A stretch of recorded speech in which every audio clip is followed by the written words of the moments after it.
Muito bem, Portal Sublinhado de Concórdia e toda a região. É com satisfação que eu converso com o conselheiro Leonardo Aquino, que tem trabalhado para os colorados num assunto muito interessante nos últimos dias. Fazendo uma rápida introdução para a gente não perder nenhum segundo com o senhor sobre este assunto, o Uruguai catarinense aqui é movido de Internacional e Grêmio, né? É o primeiro CTG fora do Rio Grande do Sul é aqui de Concórdia. Primeiro CTG fora do Rio Grande do Sul é aqui de Concórdia. Mas enfim, feita essa introdução, eu estava lendo há pouco uma colocação sua dias atrás na coluna do Wiltor Mombach, do Correio do Povo, Certo? para introduzir dar ignição aqui na nossa fala. Lutar pela taça. É o que está sendo pedido ao Conselho. Satisfação? Boa noite ao amigo. Satisfação minha em conversar com o pessoal de Concórdia, um reduto de muitos colorados, muitos gaúchos, né? Uma cidade maravilhosa que eu já tive o prazer de conhecer. Fui a Concórdia, compareci aí para estar num casamento e achei uma cidade fantástica, muito boa mesmo. É, Olha, na verdade, o que acontece? Esse campeonato brasileiro de 2005, para que as pessoas compreendam o que está sendo feito, porque a gente costuma ler assim os comentários nas redes sociais e assim para que as pessoas façam a distinção. Não estamos reclamando de questão de erro de arbitragem, tá? Não se trata nada relacionado ao pênalti não marcado no Paulo César Tinga e a expulsão do Paulo César Tinga naquele fatídico jogo entre Corinthians e Internacional.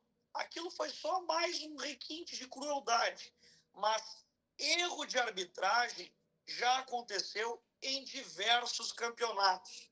Então, não se trata de reclamar de questão de erro de arbitragem, para que fique claro.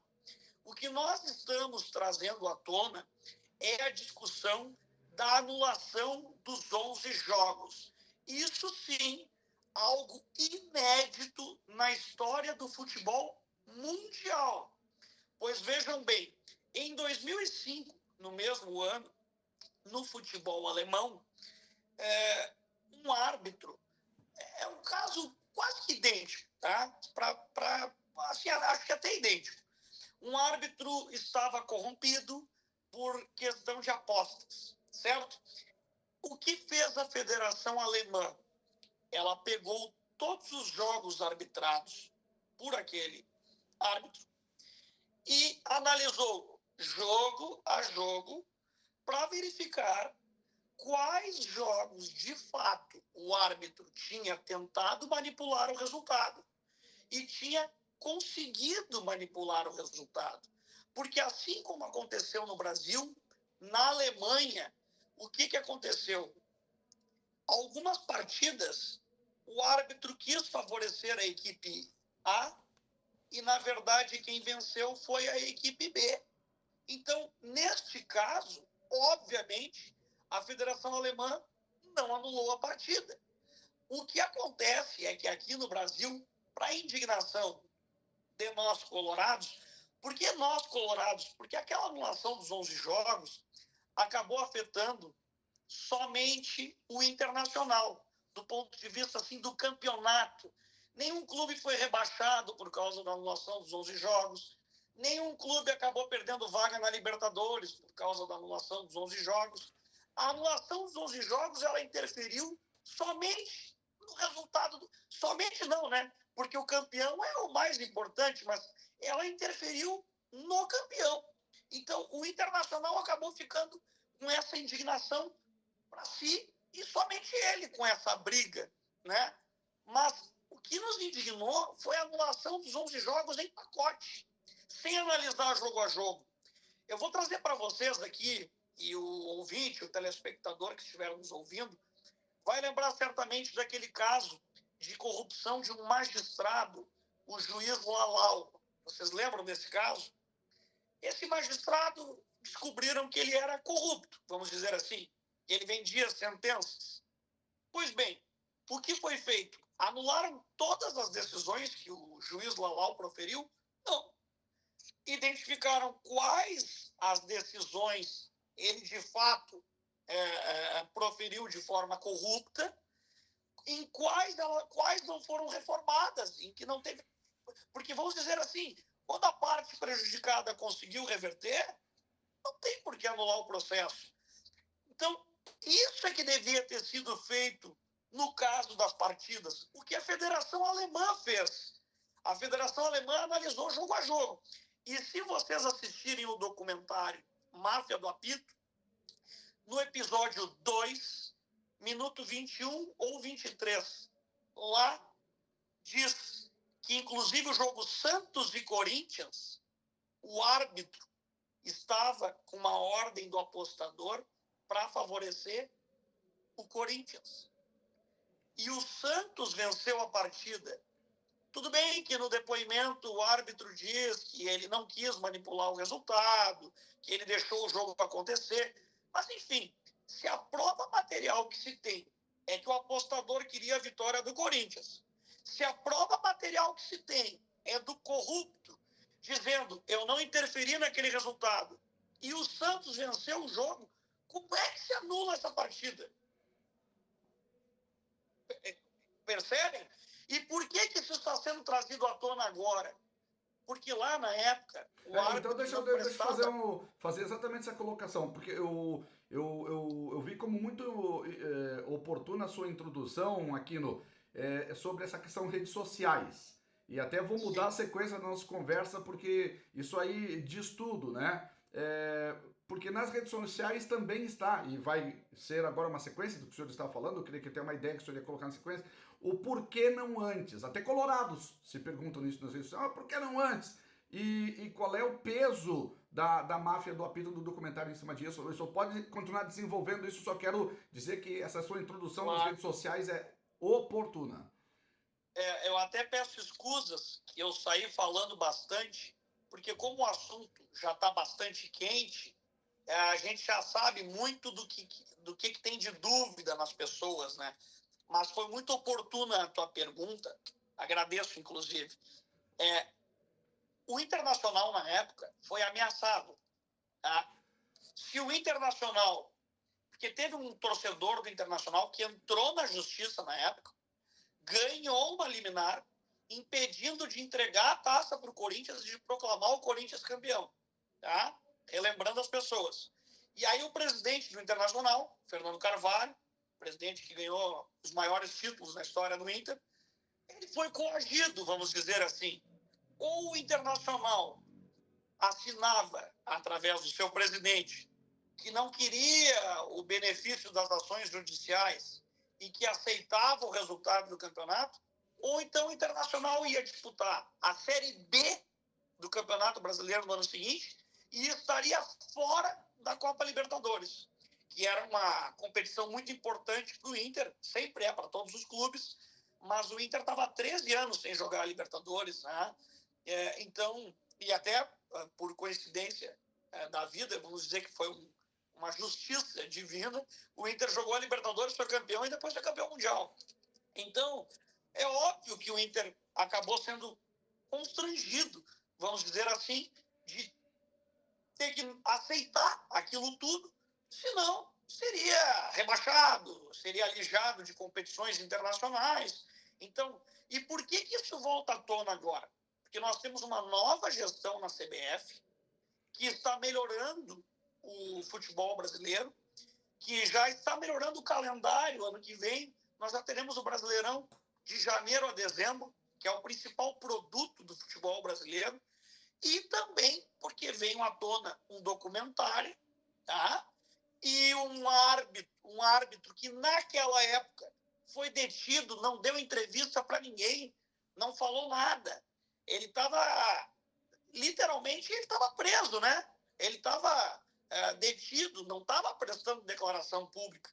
E agora, depois de tudo aquilo, teve a declaração do presidente do Corinthians, que não é de agora, mas na época foi gravado alguns meses depois, dizendo que o campeão de fato e de direito era o Internacional, se não tivesse aquela anulação indevida dos 11 jogos. E o Edilson agora diz... A frase do Edilson, eu mudei o campeão brasileiro, poxa vida, né? Mas eu acho que mais forte até que isso é quando ele diz assim: eu não interferi nos resultados dos 11 jogos. E acho que é o Benja, pergunta para ele: você foi contra a anulação dos 11 jogos? E ele diz: sim, fui contra, porque eu não atuei de forma corrupta nos 11 jogos. Aliás, eu consegui manipular um jogo, que foi Vasco e Figueirense, que ele diz que ele deu um pênalti duvidoso, que ele não daria, e ele deu porque estava envolvido no esquema de apostas. Teve outros jogos que ele disse que tentou manipular e não conseguiu. Juventude Figueirense.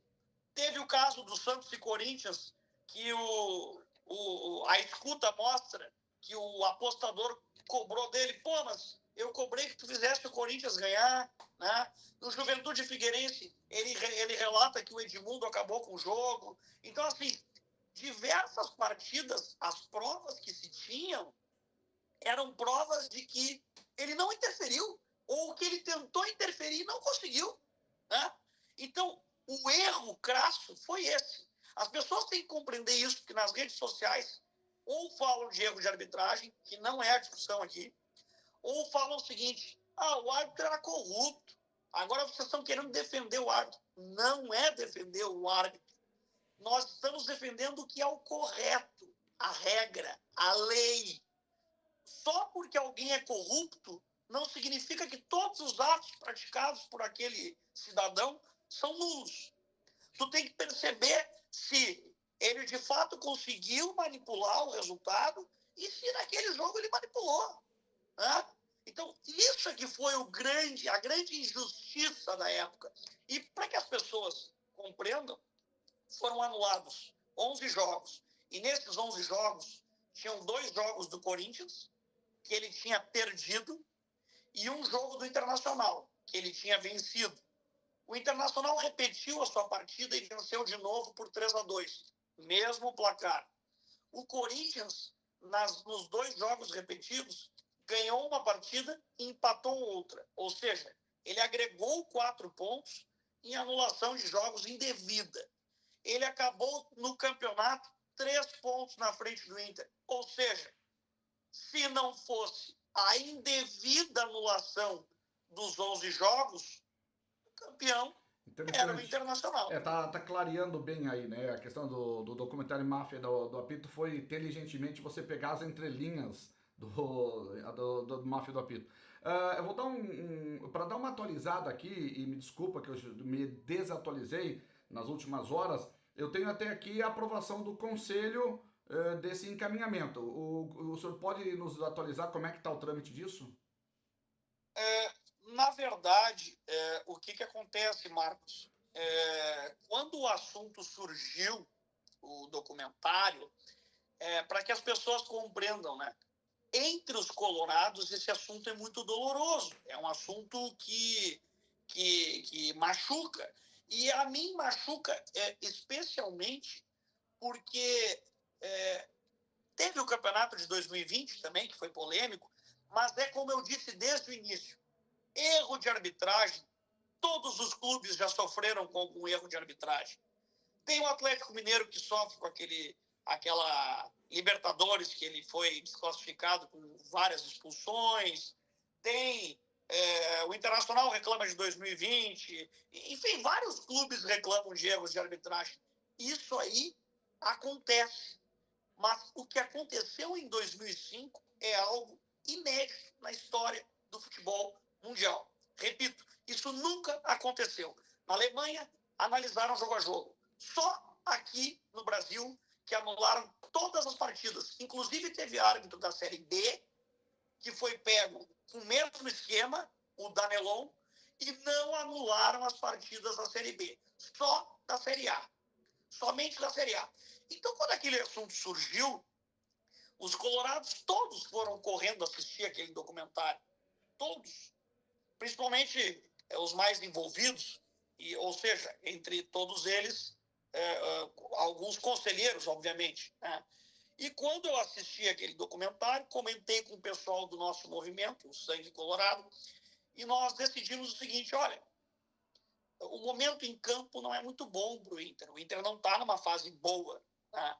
A diretoria, qualquer coisa que a diretoria propõe agora pode ser visto e encarado externamente como algo assim, cortina de fumaça, está querendo tapear o mau momento em campo. Então, como nós somos conselheiros que não pertencemos à diretoria, somos, como se diz habitualmente, oposição, né?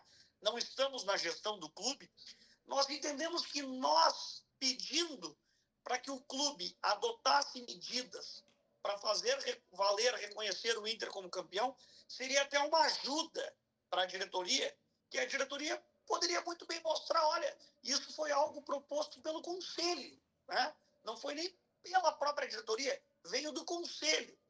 E aí o movimento acabou tendo adesões, entre colorados quase unanimidade. Óbvio que tem alguns que acham que tocar nesse assunto de novo é muito ruim e tal, mas a grande maioria acha e entende que realmente foi uma grande injustiça, que foi uma ilegalidade, e o ex-presidente Fernando Carvalho, que é um grande líder do Inter e que foi o maior presidente da história do Internacional, sem dúvida, ele ter abraçado essa causa, ele ter tomado a frente, fez com que o assunto tomasse corpo, né? Porque eu não vou aqui, eu sou um conselheiro, sou atuante, mas é evidente que o presidente Fernando Carvalho, pegando essa bandeira, levantando e puxando a liderança do assunto, tomou corpo, tomou grandeza, e parabenizo também o presidente do clube, que não deixou o assunto morrer, que colocou o jurídico à disposição e que eu sei que está ajudando. Não está dando muitas declarações porque ele está focado em resolver o problema do Internacional dentro do campo, o problema atual. Quais são os passos? Oi? Quais são os passos? Olha, os passos agora eu acredito que são o seguinte: o jurídico está trabalhando nisso, né?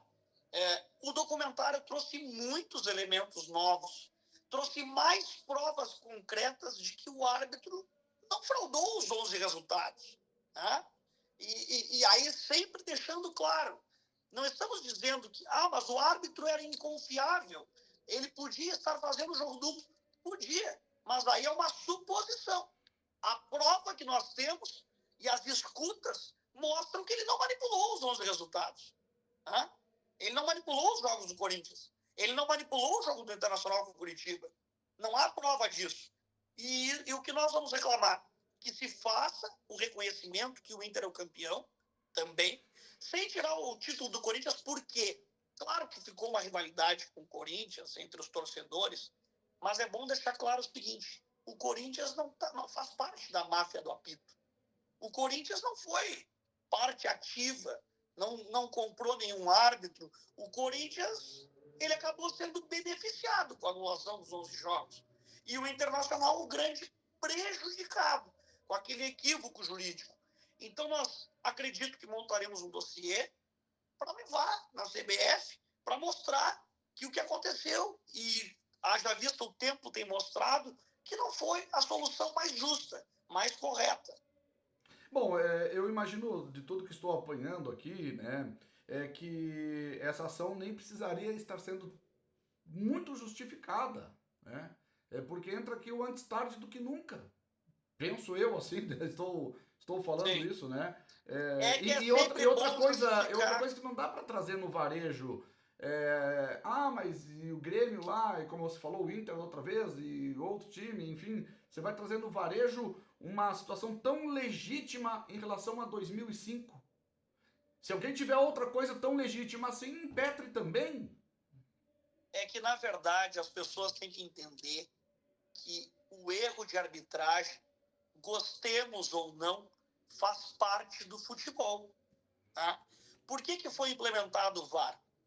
Para tentar diminuir o erro de arbitragem. E as pessoas costumam reclamar muito do VAR. O VAR é muito ruim. O VAR, tudo bem. Ocorrem muitos erros absurdos, mesmo com o VAR. É verdade. Mas, vamos combinar, o erro grosseiro foi eliminado. Aquele gol impedido, 1 metro impedido, não tem mais como acontecer. Né? Então, o erro de arbitragem a gente sempre procura torná-lo zero, mas nunca será zero. Sempre existirá o erro de arbitragem. E até Então, o erro da revisão do VAR, mas aí, ali na frente, isso, no dia posterior, você afasta o juiz com mais facilidade, como tem juiz isso. afastado nesse momento, o abate, né, se eu não estou enganado, enfim. Não, perfeito. O erro de arbitragem acontece e vai seguir acontecendo.